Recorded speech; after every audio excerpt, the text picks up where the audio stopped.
Preface. Military history as a fragment of extensive continuum of historical learning is in simple expressions the study of mankind in war. It denotes a wide range of subjects indistinguishably connected to the military activities of the past, which include social, political, human, technological and institutional aspects. Awareness of the wars from the past can help in understanding current problems and also benefit us by letting us guess what the future may have in store for us. The combative nature of human has aided him in dominating the past, along with the many peaceful years that mankind presently lives in.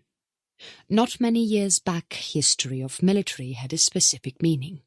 It was purely a subject of discussion and learning about tactics, battles, operations of the forces, campaigns and weapons.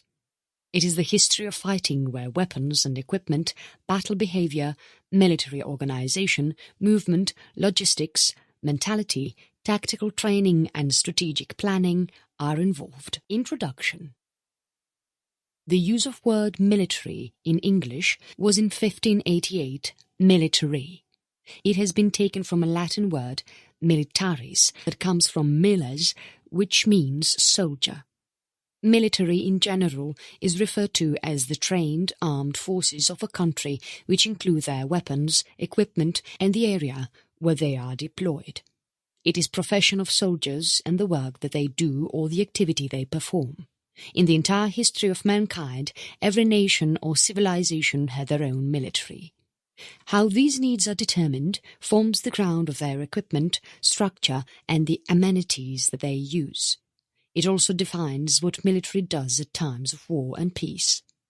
Irrespective of their size and the place they belong, every military force has an official state and acknowledgement in the world. Ever since there have been civilizations, there has been military. They may have had different names, weapons and techniques of fighting, but their presence was important. With time and experience, they better their fighting techniques and defense skills. Today, military of countries are well equipped with weapons of most advanced technology. The thought of military, however, remains the same, to protect one's lands. Chapter 1. Technological evolution through time. Smart and innovative weapons can radically change the course of war, preparations needed in the war, training of the soldiers, and costs of warfare. If the army of one country has a winning weapon, then the other country should also have a weapon equivalent to match its power or something better than that. Back in 2000 BC, when chariot was developed, it became an important addition in the military of many civilizations. While one man controlled the chariot, the other shot arrows at the enemies.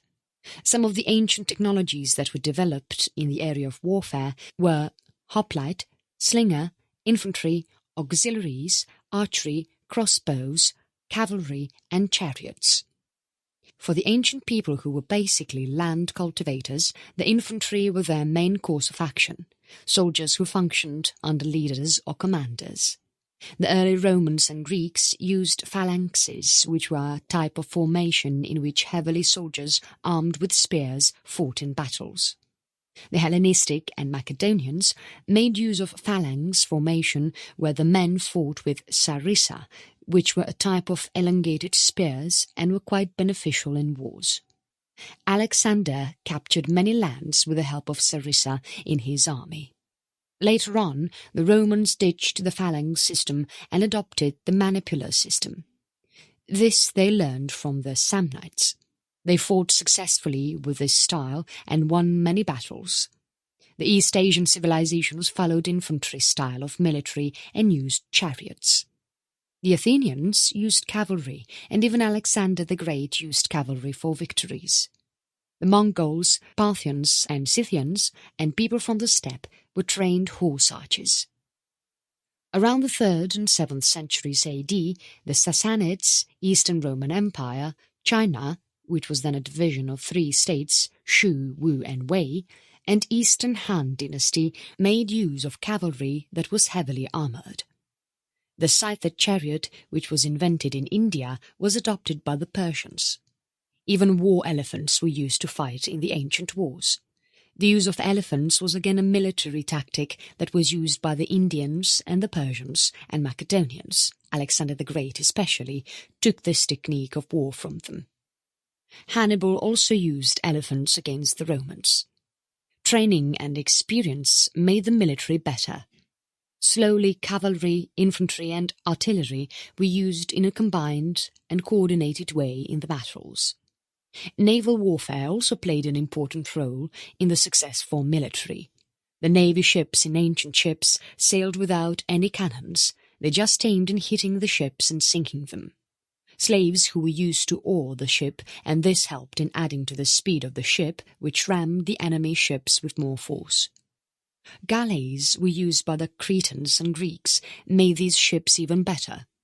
The first ever recorded battle was fought between Cyprus and Suppiluliuma II, who was the king of Hittites, in 1210 BC. The Persians used navy a lot. Themistocles brought about a radical change in the Grecian navy. He built 310 ships and ended the Persian War. In the war between Rome and Carthage, First Punic War, the Romans were leading in the battle because their navy was much experienced than that of the Carthage. The Romans built their ships with curvers, which was a device or a sort of bridge using which one could board another ship. The Romans won the Battle of Mylae with this effective change. The Han dynasty invented scull doors and rudders for their warships in the 2nd century BC. The Draka, which was a ship invented by the Vikings in the 8th century AD, had a dragon decoration in front and was propelled by oars. The Song dynasty invented ships with watertight bulkhead compartments in the 12th century AD. Another important thing in military is forts. Nations have been fortified for centuries. The hill forts were used in the Iron Age to protect the inhabitants from enemies. The fort was surrounded by huge ditches which were filled with water. Forts were built with stones, wood, mud bricks, etc. The Romans built rectangular fortresses made by stone and wood. The siege warfare was used in ancient times to break into the fortresses. In a siege, the enemy army surrounds the targeted fort and blocks all means of escape. Some of the technologies and military unit types used by the military in the medieval period were samurai, artillery, mamluk, pikeman, sipahi, trebuchet, ferd, rashidum, janissary, mobile guard, condottieri, cataphract, crossbow, and knight. The Egyptians used the bows and arrows from chariots. They were experts at it. The Chinese developed the crossbow in 500 BC and was used extensively in the Middle Ages. The longbow of the English also dominated the war fields for a long time. The Battle of Agincourt and Battle of Crécy are great examples of exploiting the longbow to defeat enemies. For more than 100 years, the longbow held its importance in the battlefields. With the invention of gunpowder in the 10th century, there were many new and improved weapons that were developed. Although gunpowder was used in China since the 4th century, but its usage in a weapon form happened only in the 11th century. The guns were held in one hand and the explosive was lighted by the other hand until the 15th century. With the invention of matchlock in the mid-15th century, it became easy to shoot from a gun as now there was just one hand required. By 1700, matchlock was obsolete and flintlock took its place. The Europeans were the first to use cannons in the beginning of the 14th century. Cannons had an important part to play in the 100 Years' War between English and the French. The cannons were earlier just welded metal bars in the shape of a cylinder, and the cannonballs were made of stone. In both the battles of Crécy and Agincourt, cannons were used. The Europeans were the first to use the fire ships in the 16th century. Ships packed with flammable things was set on fire and sent to the enemy borders. Francis Drake used this tactic on the Spanish Armada in the Battle of Gravelines. The Russians, Chinese, Greek and many more countries applied this scheme in their naval battles. Naval mines, which were explosives placed in waters that had the ability to destroy ships and submarines, were invented in the 17th century and were used extensively in the American Civil War, First and Second World War. In the Vietnam War, naval mines were used in the North Vietnamese port of Hai Phong. Saddam Hussein and his army also made use of the naval mines in the war between Iran and Iraq. In 1624, Cornelius Drapo built the first navigable submarine, but the first submarine for military was constructed only in 1885 by Isaac Peveril. In 1775, David Bushnell built the Truttle, which is a submersible and was used in the American Revolution. Robert Fulton bettered the design of the submarine and created Nautilus, a new type of field artillery known as the howitzer that fired high-trajectory explosive shells was developed. Bayonets were first manufactured in Bayonne, France, in the 16th century, were used widely by the infantry soldiers. Bayonets got their name from the place of their manufacture. General Jean Martinet brought the bayonet to the French army. They were used by the infantry in hand-to-hand combats. The American Civil War saw it being used the most, and it continued to be used even in modern battles such as in the 2003 invasion of Iraq. In the end of 18th century, balloons were also used in the warfare, and it was used in 1783 in Paris. The first balloon travelled about 8 kilometres or 5 miles. The military earlier could see only from high points on the ground and, if in the waters, could see from the mass of a ship. With balloons high in the sky, they could signal to the soldiers below. Enemy troops could not proceed without being seen. Tipu Sultan used iron-cased rockets in the Anglo-Mysore War in the 18th century against the British. Rockets were not as perfect, but William Hale managed to modify the rocket into a better one in 1844. The modified rocket was much accurate and did not require rocket stick. There was much development in the rifles too. Winchester designed the first repeating rifle, and they continued to develop new and improved versions of the rifles. Springfield rifles were seen somewhere in the mid-19th century, and machine guns soon followed towards the end of the same century. H.N. Oms was the first torpedo boat. Self-propelled torpedo was developed in the end of 19th century. Light machine guns and automatic rifles were seen in the dawn of the 20th century. At the time of the World Wars, nations had invented so many different types of weapons which left the opponents shocked, while it also led to further developments when they learned how to fight these weapons. In the First World War, flamethrowers were used. These were mechanical devices which were crafted to emit long and controllable waves of fire. Flamethrowers, although of a different type, were used by the Greeks in their wars long time back in 1st century AD. The French also used the armoured car in 1902. These cars took the place of cavalry slowly.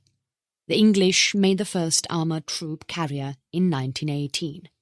Most tanks built were just concept, but still needed more development. The French and the British had an upper hand in the World War I, as their tanks were much superior compared to the others. The Wright brothers flew their first powered and controlled air flight on December 17, 1903, which flew about 120 feet or 39 meters. The first helicopter was flown in 1907, but again it was not ready for use. The first aircraft took off from a warship in 1911. Aviation was an important field in the World War I. However, landing was a problem which led to the development of aircraft carrier with a clear flight deck. World War I also saw the use of chemicals. Gas-filled shells were used by the Germans in the Battle of Bolimov. These shells were not dangerous, but the chlorine gas they developed was quite dangerous, which they used it in the Second Battle of Ypres. Soon all countries developed gas masks, which were a protection against such gases. Somewhere in 1920s, the use of chemical was made illegal by all nations.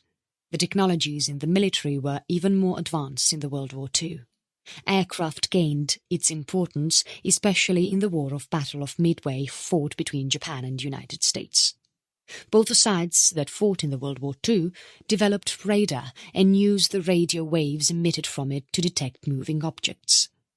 One of the deadliest weapons in the history of military was the atomic bomb, which was dropped on Hiroshima and Nagasaki in 1945 and was developed by the Manhattan Project. The World War II had come to an end instantly after this incident. Many countries also engaged in nuclear arms at the time of the Cold War. Cruise missiles, spy satellite, nuclear submarine, and many more lethal weapons have been developed with time. Chapter 2. How does history have so many records of wars and battles? The reason why we know about ancient history is because of the military campaigns, their conquests, their movements, and their innovation and development in the weapons and techniques they used. In order to control the cities and civilizations, military force was necessary. This was because lands for cultivation and agriculture was less, and there were limited places where vast agricultural lands were available, so huge communities couldn't survive everywhere, which led to wars and battles. Pottery and artifacts have a limited life, but the armor and weapons are designed to be robust, hence they survive for ages. Besides, they are also made in large scale for the armies to use, and their quantity helps them to survive, and these weapons have been found in archaeological excavations. Warriors and their weapons were considered sacred and of higher value, as it was not quite easy to craft them. They were placed in monuments and tombs of important warriors, and writings were inscribed on the tombs that spoke of their conquests and bravery they showed while fighting with their enemies in battle. Man used writing to record big battles and events which they thought were worthy of being remembered. There were epics written on famous wars. For instance, the Homeric writings is all about the Trojan War and other stories on warfare. The writings are realistic and mention even the smallest detail of the wars, what the soldiers wore, how they walked or what strategy they used, etc. With the growing empires, the states increased too, and there was more writings and records were required. Armies maintained the accounts of the wars they fought and other records that were connected to their work. It was obvious that while they wrote about their war and their daily lives, they also mentioned about the situation of the empire or civilization, and gave the reasons to why they went to war or what happened post-war, etc. Periods in military history. The history of military is a vast one, and for the better understanding of the development in the technology and techniques of the weapons, the subject of military history can be divided into 5 phases. Chapter 3. Ancient Warfare. The period from when the events have been written and documented to the early Middle Ages is considered as the period of ancient warfare. For different places, this period ends differently. The decline of Gupta Empire and the beginning of Muslim conquests in the 8th century BC in India is considered as the end of ancient period.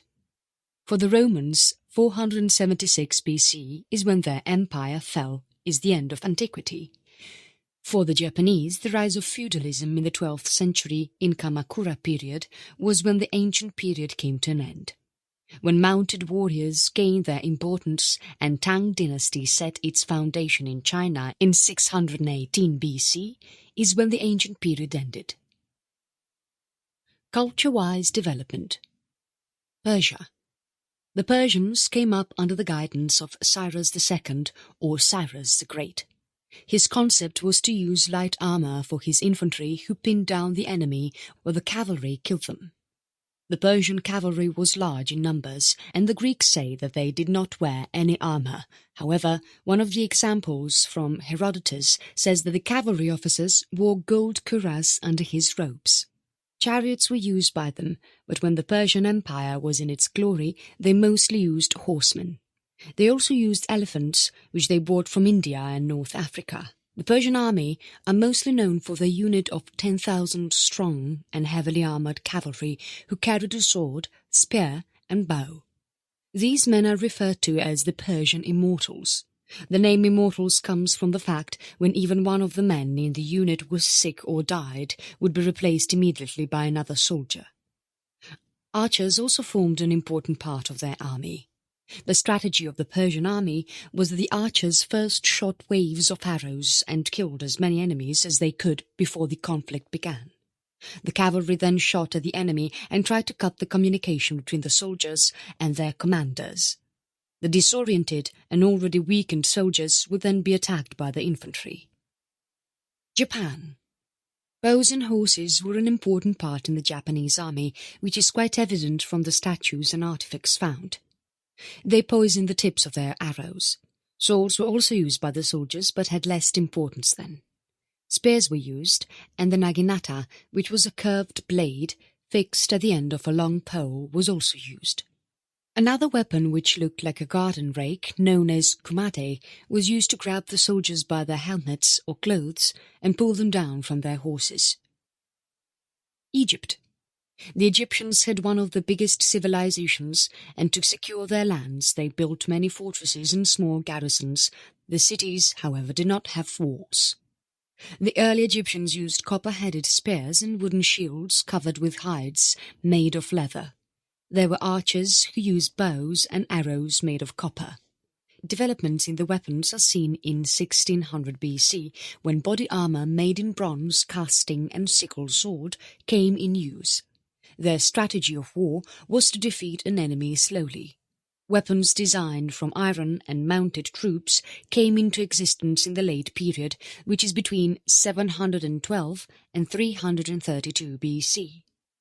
The Egyptians were not quite advanced in the technology of weapons, and they took their ideas from Greece and Asia. Navy for the Egyptians was used only in 12th century BC, when they had to face the sea people. India. The earliest battles that have been recorded is the Battle of the 10 Kings in the Rig Veda. Ayodhya's military has been described as a defensive one in the Ramayana. Mahabharata is the recorded proof when elephants were first used in the battle of Kauravas and Pandavas. The Indian king Porus fought with 200 war elephants, 20,000 infantry and 2,000 men against the immense 50,000 infantry and 4,000 cavalry of Alexander the Great. Although Porus was defeated, but he gave Alexander a tough time to get inside India. The Arthashastra is written by Chanakya, who played an important role in the politics and military history of the Mauryans. The book contains a detailed description of the ancient warfare of India, the weapons and strategies they used in fighting. Chandragupta Maurya was recognized by all the civilizations in his time, as he had the largest army known in the ancient world, which comprised of 30,000 cavalry, 9,000 war elephants and 600,000 infantry. Macedonia and Hellenistic armies. The military under Alexander the Great and his father Philip II, the Macedonians were at the peak of their glory. They designed a way of fighting which was almost impenetrable. They also fought in phalanx strategy, where they used spears. Philip II modified these spears with sarissa, which were longer forms of spears. They defeated Illyria and also attacked Athens.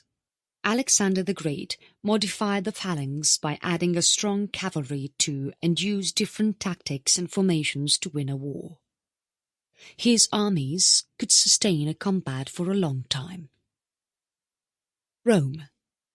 The Romans were the first people to have a professional army. It was compulsory for the Roman citizens to serve in the army. They had auxiliary troops and also cavalry. They included mercenaries in their army later on. China. Chariots and bronze weapons were used extensively in China. The rise of the feudal lords in the Zhou rule saw many skirmishes and battles. Qin Shi Huang was the first emperor of China, who is known to have united China. The terracotta army built by him is the proof. The Chinese used light infantry, acted as the shock troops, and led the army, which was followed by heavily armed infantry as the main army. Qin used heavy cavalry and chariots behind the infantry, which gave him an upper hand in the wars that he fought. The Chinese wore robes as their traditional clothes, which posed a problem at times. They later adopted nomadic pants for their soldiers and cavalry men.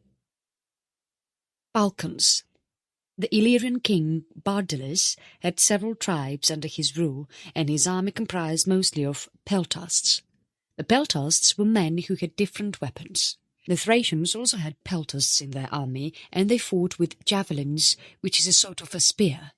They also used wicker shields. The weapons included spears, swords, rhomphaia, and falx. The rhomphaia is a curved or straight blade attached to a pole. Falx is something similar to a sickle or scythe. Germanic. The Germanic were quite different from the Romans and the Greeks. Instead of pitched battles, they had raids. Unlike the other civilizations who wished to gain control of the lands, they looked forward to capturing resources. Even though they were quite often defeated by the Romans, they were tough fighters. The drawback of the Germanics was that they couldn't fight united under one command. The Germanics later in 9 AD destroyed their Roman legions when they tried to conquer Germania beyond the Rhine. When the wars lasted long, the Germanics became aware of the tactics the Romans used and made themselves more centralized and learned their way of military discipline. The Germanic tribes later on became conquerors in the ancient world, and the rise of Europe and medieval warfare has been credited to them.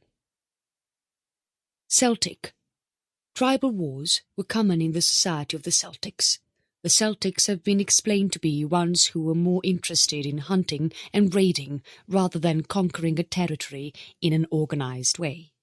They have been known to be huge in size, but they lack the known of military. However, there are evidences which see them using war to exercise political control and take advantage of their rivals for economic gains. Chapter 4. Medieval Warfare. Medieval warfare is about the military weapons and tactics of Middle Ages. Social, technological and cultural progressions in the societies changed the entire face of military. The cavalry and artillery had different roles to play now.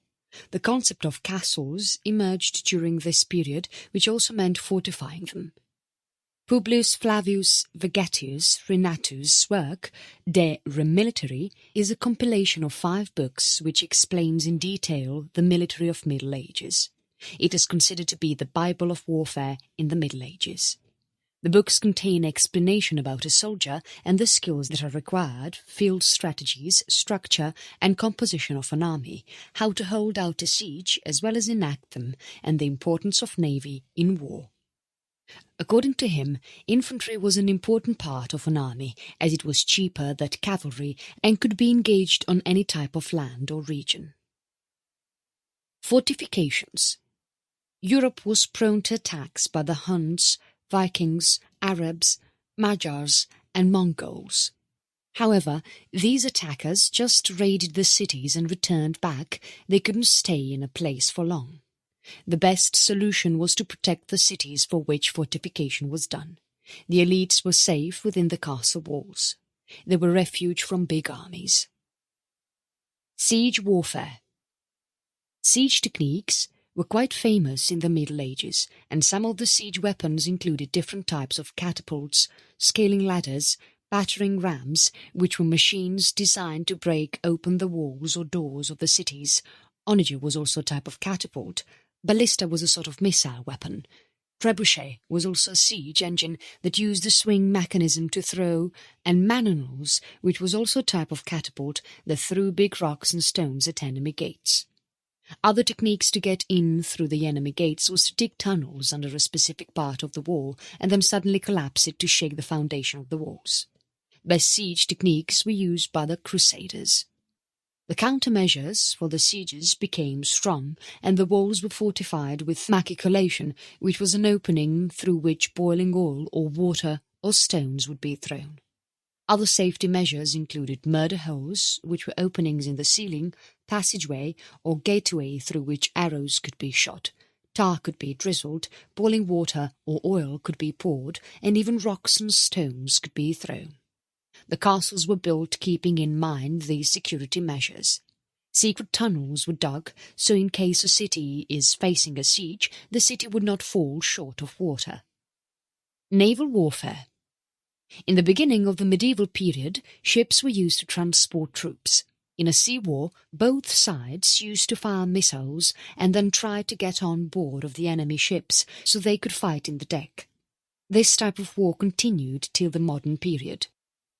Later on, bulky ships were developed that were driven through sails, but the strategy of fight remained the same: carry the soldiers so they could fight on decks. Improved infantry. In order to defeat the heavily mounted cavalry, the Middle Ages infantry used several missiles or phalanx, which was used by the Greeks to defeat them. Use of long pikes were common, and if wisely used, could stand strong against heavily armoured knights also. The Swiss became famous to use the tactics of pikes effectively to defeat their enemies. They had flexible formations, and their strategy was commendable. Between the 14th and 15th centuries, almost all the famous princes in Europe hired the Swiss pikemen or learned their ways to beat their enemies. The English and the Welsh used a longbow that used a single longbow to shoot arrows which could easily penetrate the mail-e, which was the chained armour, and dent the plate armours. The longbow was difficult to learn, but those who were skilled at it could shoot as many as 12 bows in a minute. The crossbow was more powerful and was much better in penetrating and could be easily learned by anyone, yet when it came to rate of fire, longbow was much faster than a longbow. Longbowmen were better than the crossbowmen, who couldn't stand against them in battles even if they were bigger in numbers. Guns. It was in the 14th century that guns made their entry in the medieval ages. Guns changed the way the naval wars were fought. The earlier guns were small pieces of wrought iron that were placed on the open decks that required just one or maybe two of them to handle it. The purpose of these guns was to frighten, kill, or injure the enemies before they would jump on deck for a combat. The guns were designed to survive gunpowder charges. As a result, the ships were damaged rather than the crews.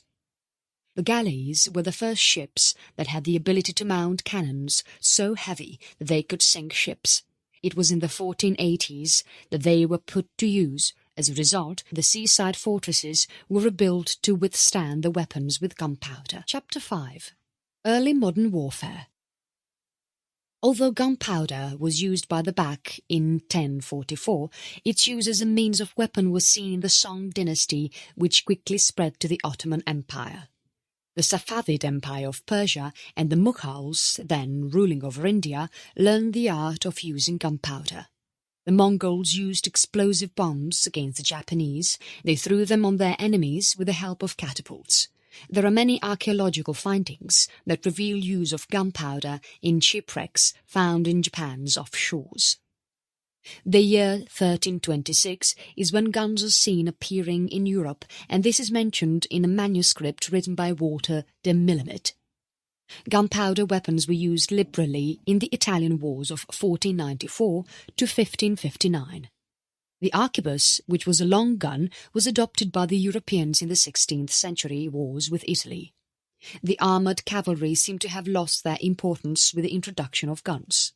The first African commander to use gunpowder was Ahmad ibn Ibrahim al-Ghazi. He used the gunpowder weapons in the 14-year-long Ethiopian Adal War. The period spread between Peace of Westphalia in 1648 and the French Revolution in 1789 is referred to as the Kabinettskrieg, or the Prince's Warfare. The name so falls because there were a number of wars that took place mainly by the imperial states who were ruled by the cabinets and had limited rights because of which they couldn't purse their goal. The alliances of the nations moved quickly, and there were a lot of mercenaries used. With time in the 18th and 19th centuries, the military went through a lot of important changes and developments and now had a movable field artillery. The musket was replaced by the bayonets, and the cavalry was replaced by mounted infantry. They were also referred to as dragoons. They were soldiers who were trained in infantry fighting skills while they were also trained in horse riding. Chapter 6. Industrial Warfare. The period from early 19th century and the beginning of Industrial Revolution to when the atomic age was just setting in is referred as the time of industrial warfare. This period saw development in the armies. The transportation through rails, sea and air were now at the command of the military. Along came wireless communication, which made the giving of orders and directions simple. When man became so advanced in their military, there was a concept of total war. Spiral grooves were added inside the barrel of a firearm, so when the projectile spun as it moved within the barrel, the range and accuracy achieved was appreciable. As rifling became easy, rifles were introduced. A soldier could now target a specific enemy, and the entire group didn't have to shoot in a certain direction. The bigger units had now become more movable, as they could now move in smaller groups covering more area. Artillery was slow and quite large, but modifications gave rise to field artillery, which was more movable. There were no fully automatic weapons that were developed. Gatling was the one to invent machine guns, and they were manually loaded, but then Maxim made them fully automatic by the end of the period. Machine guns were fast, and they shattered all formations of infantry, especially when they came in big numbers. In the beginning of 18th century, steam power to run the ships had already emerged, and metallurgy was much developed as a result. The guns and explosive shells produced were much more deadly. A single explosive shell alone had the power to drown a ship. Steel armoured ships that were run entirely on steam were loaded with many large shell guns mounted in turrets. The best design of warships was in 1906 HMS Dreadnought, which was a British warship, ran on steam turbine engines, had smaller guns that were capable of sinking any ship. By World War II, aircraft played an important role in as they carried bombs and soldiers.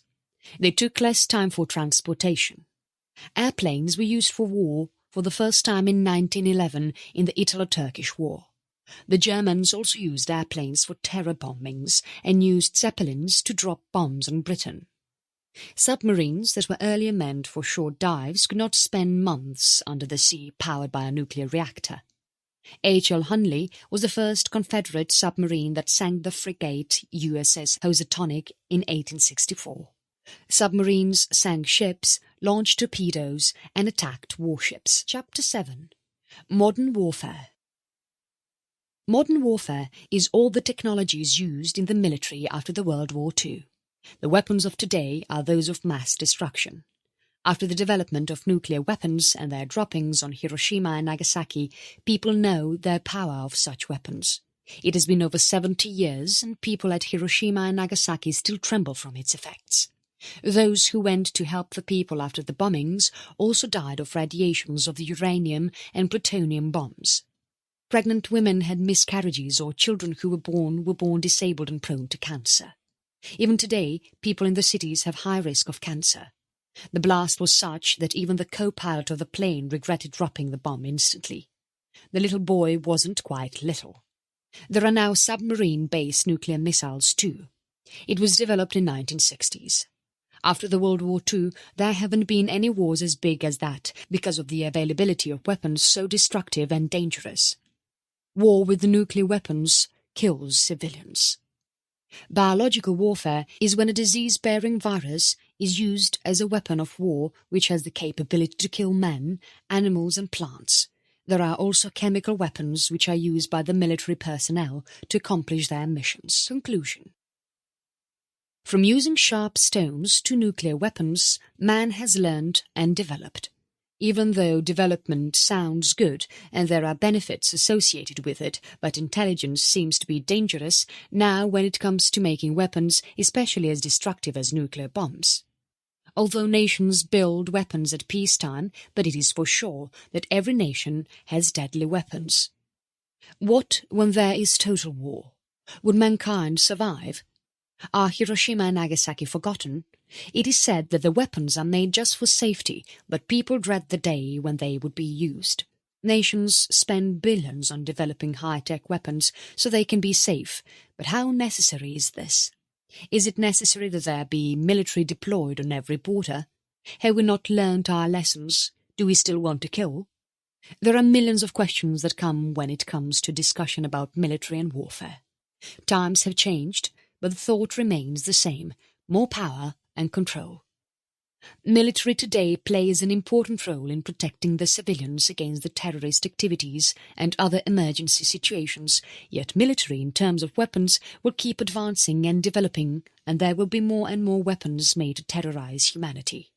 While there are some who would use it for the good, there are thousands who may not have the same thoughts. About intro books. Intro Books delivers up-to-the-minute information covering everything on a topic in only 1 hour of reading. Our books are written to give essential information in a straight-to-the-point, easy-to-read format. We have cut out technical jargon, waffle, and unnecessary filler to ensure you get the essential information you need to achieve your goals with confidence.